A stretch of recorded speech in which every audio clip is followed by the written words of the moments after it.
on a chassis. She went riding. She didn't walk.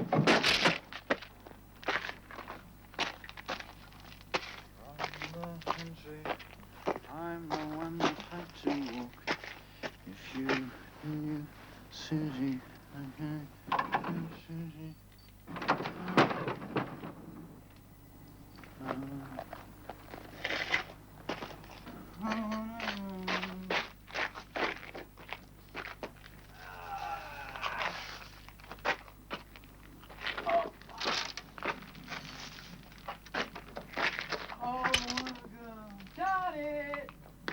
Janet! You wake?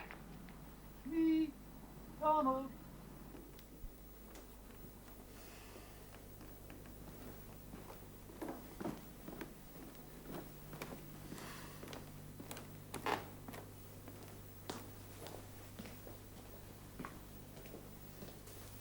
Who's there? Certainly me, Father.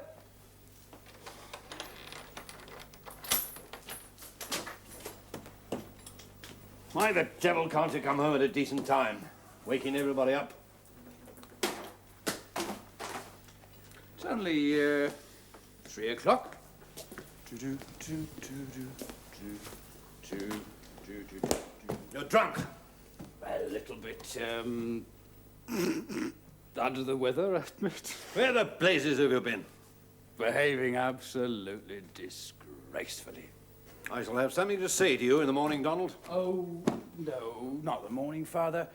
Save it till lunchtime. I don't think I'm going to feel very well.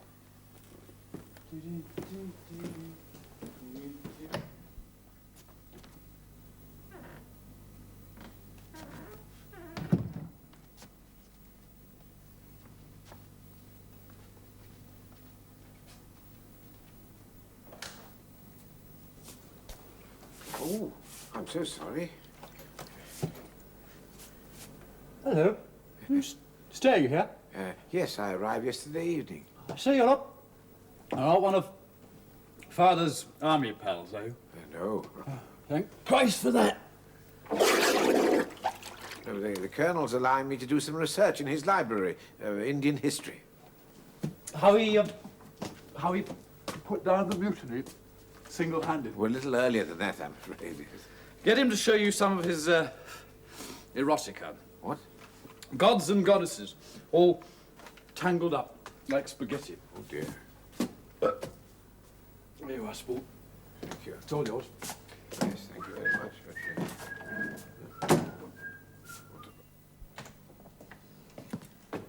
You are, Father? Oh, thank you. What a magnificent room, I say. Dear, dear. Well, a military man doesn't have to be a dunce, you know. I've never seen so many books. Can't say I've read them all myself. Magnificent. My grandfather put most of this together. Really? And his grandfather went out there with the East India Company, so you see, it all goes back quite a bit. Yes. Well, I'll leave you to get on with it. Thank you, sir. Lunch will be sharp at 1:30. Yes. You'll hear the gong. Thank you so much, Colonel. I'm so obliged to you. I can't tell you how. Oh, this is exactly what I want. Magnificent. Where would I start? Outline history. Down to front. Good morning, sir. Oh, how do you do? My name's Patrick Floyd. Ah. I'm Colonel Druce's secretary. How do you Now, do? now, if there's anything at all that I can do, you just Well, thank you very say much. the word. That's very kind of you. Thank you. I was responsible for cataloging the collection. Ah, well, I'm looking for the journals of a Father Manuel Peralta. Pardon A me? 16th century missionary. He was with the Jesuits in Goa. The Colonel was almost certain that there was a copy. Ah, yes. He must have been a pal of St. Ignatius Loyola. No. St. Francis Xavier. isn't it? Oh, of course, yes. Well, he's up here. Oh. Now, sir, hold everything. Thank I'll you, get thank the you. steps. Thank you, sir. Why? Hello, young fella. Where you come from?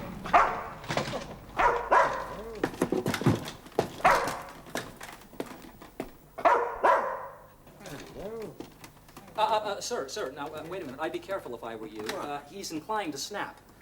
Well, why is that, I wonder? Well, he's got some kind of an unhealthy attachment to the Colonel. Oh, boy. Yes, it's my belief he's jealous. Well, he doesn't seem to be jealous of me. Well, perhaps you like dogs. Well, I do, as long as they're not spelt backwards. Pardon me? Well, some people treat a DOG as if it were, well, a GOD. Oh, yes. Here's your book, sir. Thank you so much, Mr. Floyd. Floyd. Oh, it's exactly what I wanted to. Yes, they say the only other copy's in the Vatican. Really? Wonderful. Oh, well, please don't let me keep you from your other work. I'm sure you've got a lot of things to do. Boy, you're darn right. Yes. Looks like we are going to have quite a house full here today. Is that so? Yes. Will it bother you if I use the telephone? Not at all, Mr.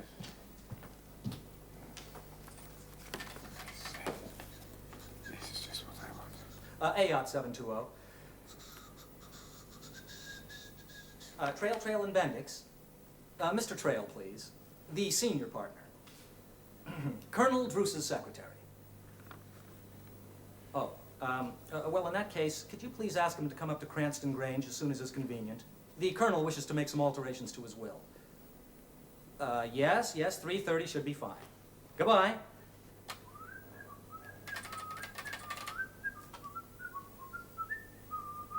AYOT 341.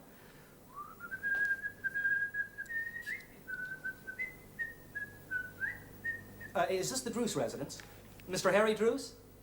It's the Colonel's secretary here.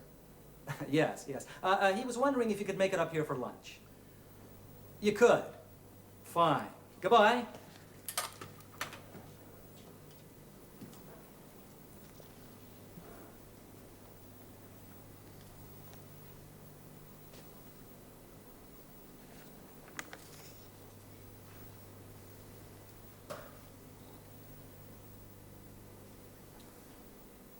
Are you writing a book?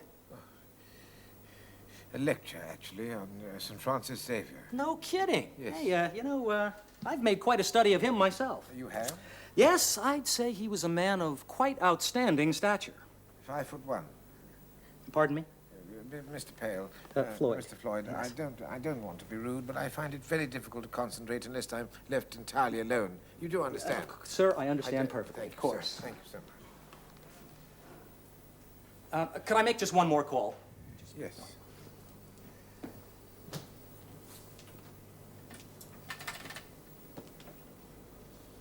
AYOT 121. Dr. Valentine? Floyd here. Could you come up to the Grange and take a look at the gardener? Well, in my opinion, it's tonsillitis, okay? Well, one thing I'll say about this place, we sure don't have any trouble getting medical attention. Oh? Well, why is that? Well, this Dr. Valentine, he and the Colonel's daughter are, Yes, I do know Mr. Boyd. Floyd. Floyd.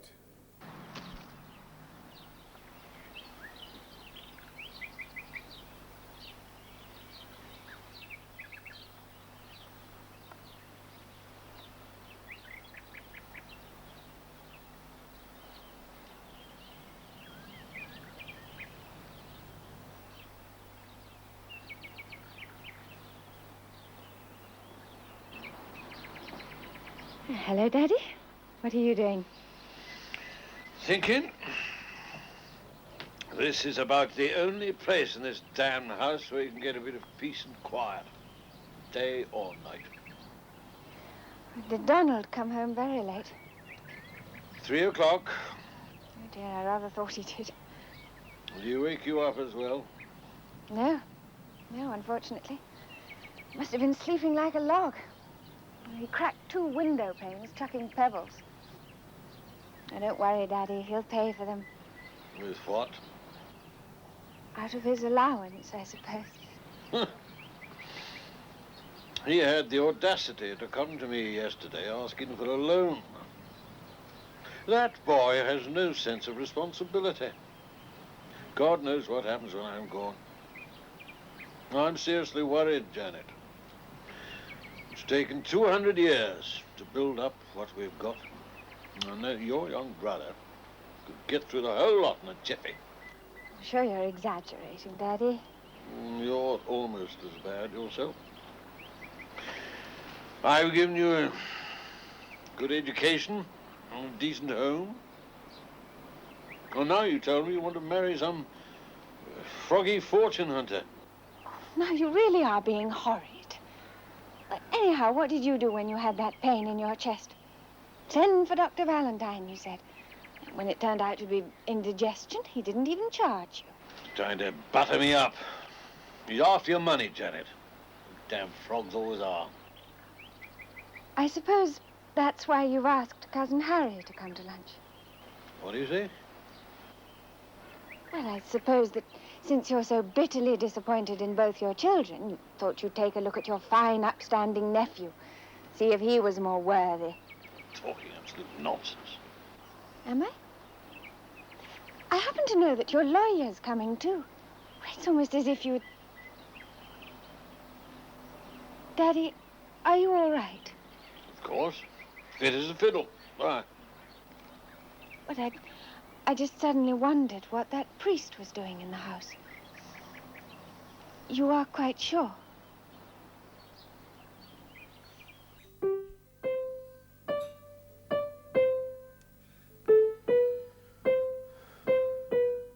Did you know Susie, Father? Oh, no, I'm afraid I didn't. I wonder.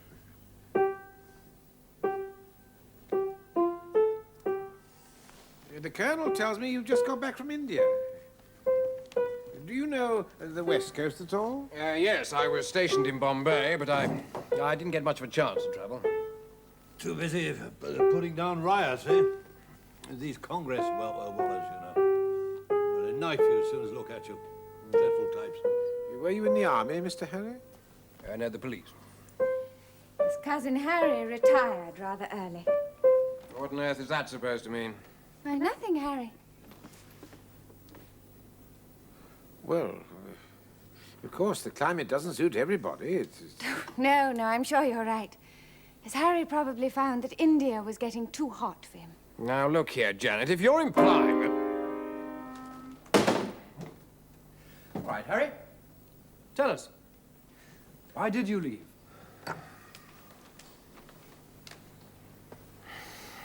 Well, you've heard of this fellow Gandhi.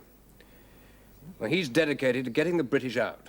By any means he can. Oh, well, not by violent means, surely. I mean, that's... Well, he may not think that way, but some of his followers aren't quite so squeamish. A few years ago, they attacked a police barracks, and everyone in it was burned to death. Oh, dear. Well, just recently, I got a tip-off that they were going to try something of the same sort again. So I got hold of the local Congress leader, clapped him into jail, and told him if one British life was lost, I'd have him shot. Quite right, too. I'd have done the same myself. Yes, well, the only trouble was that the rumor wasn't true. I'd taken a gamble, and I lost. And the chap I'd arrested made such a fuss and dance about it that they had to find some sort of scapegoat, so I was persuaded to resign. That's all. So that's it. Jolly bad luck. If things had gone the other way, you'd have got a medal. Lunch.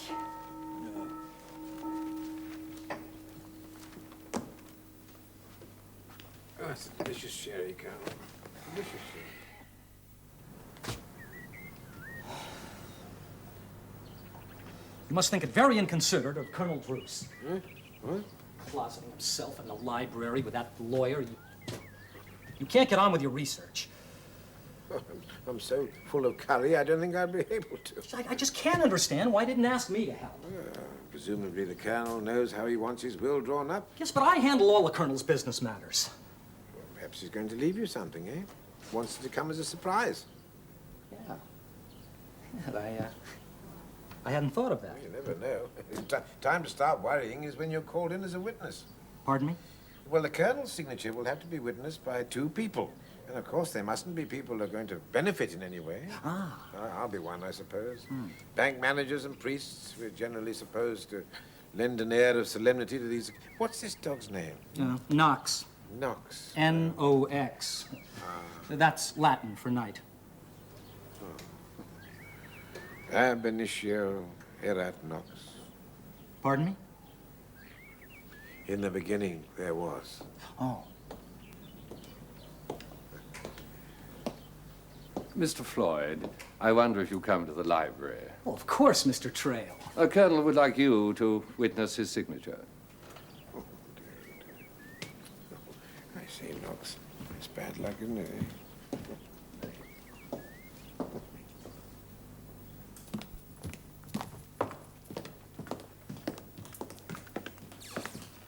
Dr. Valentine. Yes? Colonel Druce would like to see you in the library. Yes, of course. Excuse me, Janet.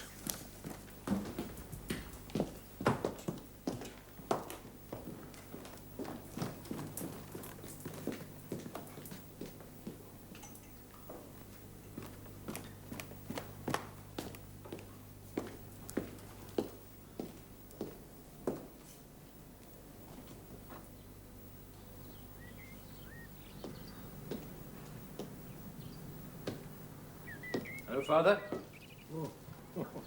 Oh, good afternoon, Mr. Druce. I say, I made an awful ass of myself last night. Did you? I was too sleepy to notice. Where is everybody? Well, I think your sister's seeing about some tea, and the others, I believe, are in the library with that lawyer fellow. What's his name? Mr. Trail. Yes. Trail? Oh, Lord. Why? Well, I was afraid this was going to happen, you see. Really? I'd hoped... Hello, Donald. How are you? I know that voice. What are you doing here? A professional visit. One of the gardeners has a chill. Good heavens of Father Brown. Well. Did you two know each other? Well, yes, we did meet a long time ago. I see, really? Oh, well, I suppose you're both the same religion. Excuse me, I think I'll go and get an aspirin. Well, nice. How are you, Dr. Valentine? The name suits me, don't you think? Your own was more distinguished. Oh, distinguished for what? A long history of wickedness, you might say, of tyranny. You do understand, Father, why I had to change it.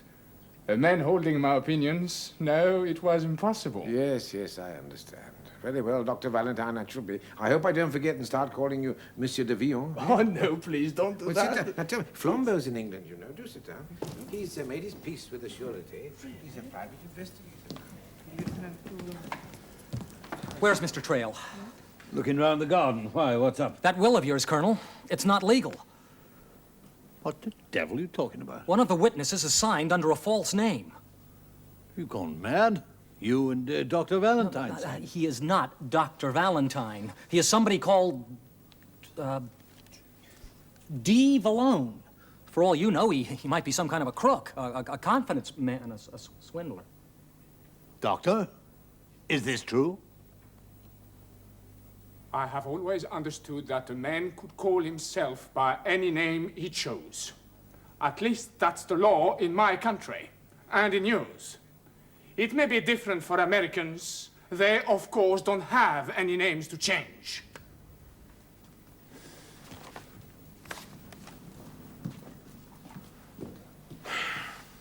Well, I shall have to see Trail about this.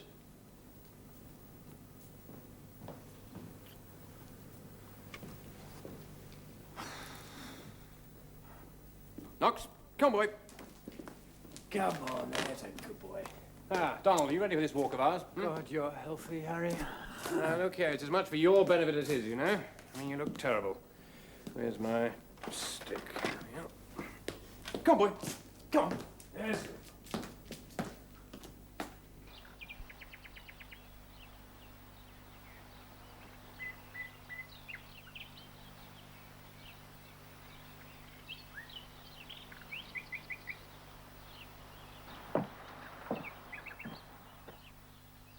Oh, don't be ridiculous, Henri. Of course you can't kill him. You don't imagine I will let him get away with it. I know exactly how you feel, my darling, but no provocation can possibly justify what amounts to murder. I think the deck chairs are in here. I was just fetching these. Well, the gardener's sick, isn't he? Someone's got to clip the hedge.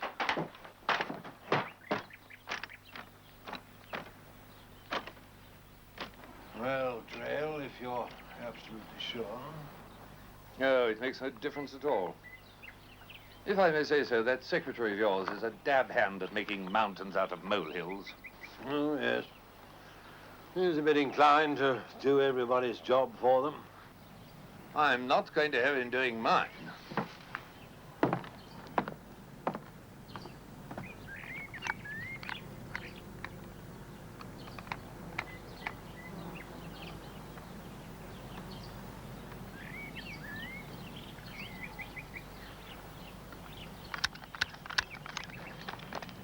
the hell were you up to last night? I went out at dinner with some chums. Ended up in some awful sort of brothel drinking bathtub gin. And Uncle Arthur wasn't amused. No, he wasn't. We had a lot of rows lately. So I'm worried about his lawyer business. Oh, you think he might have cut you off with a proverbial shilling? I wouldn't put it past him.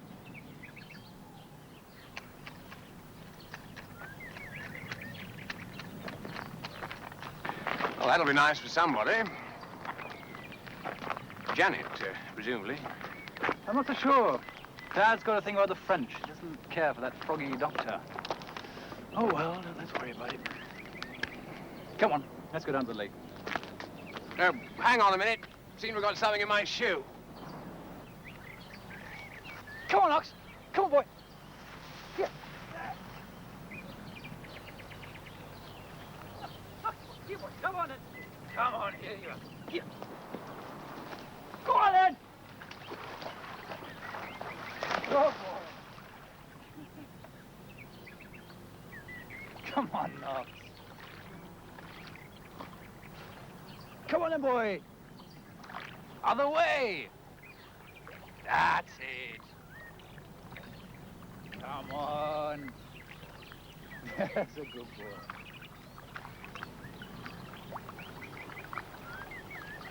That's a good boy. There you are. That's a good boy. Harry, what's the time? 4:20. Why? Tea's at past. Oh, good. And there's no hurry.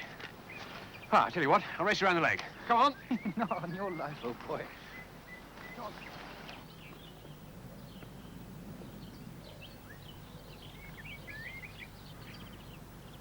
Mr. Treyer?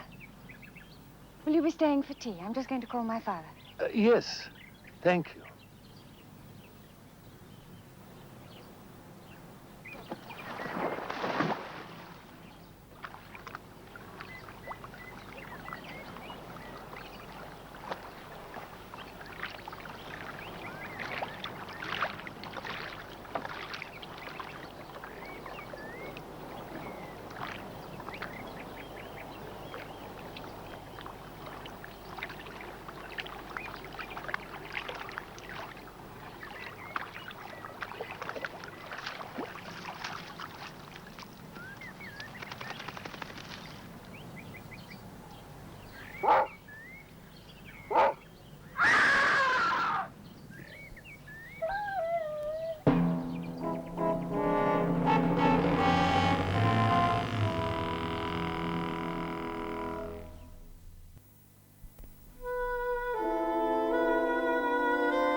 Now then, Mr. Trail, you were, by your own account, the last person to see Colonel Druce alive. Yes. Except, presumably, the murderer. Quite so. How long had you been with the Colonel in the summer house? About 10 minutes, Inspector. And at what time did you leave? A few minutes before 4:30. 4:30. Can that be corroborated by anyone? Yes, by Miss Druce. She met me. She was coming out of the house. Oh, and Mr. Floyd, the secretary, was working in the garden. I see. So anyone leaving the summer house would have been seen by 3 people. Yourself, Miss Druce, and Mr. Floyd. I suppose so, yes. Well, there's only one way out of the summer house, Mr. Trail. There's a tall hedge at the back of it, and thickly planted flower beds all round, none of which appear to have been disturbed. Then it's impossible.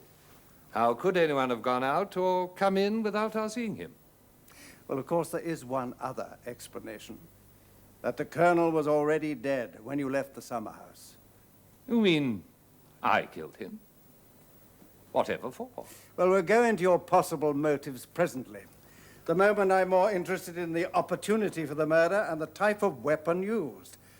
Now, according to Dr. Valentine, who examined the body shortly after death, it was a thin blade, presumably of metal. And yet my men combed every inch of the garden without finding such an object. There are plenty of places where it might be hidden. Quite so, Mr. Trail, quite so. That's a very interesting tie-pin that you're wearing.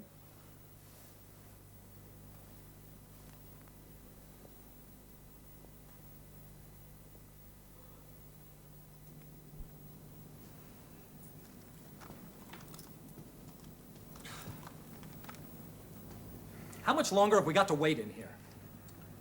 I think the inspector wants to call us in the library one at a time.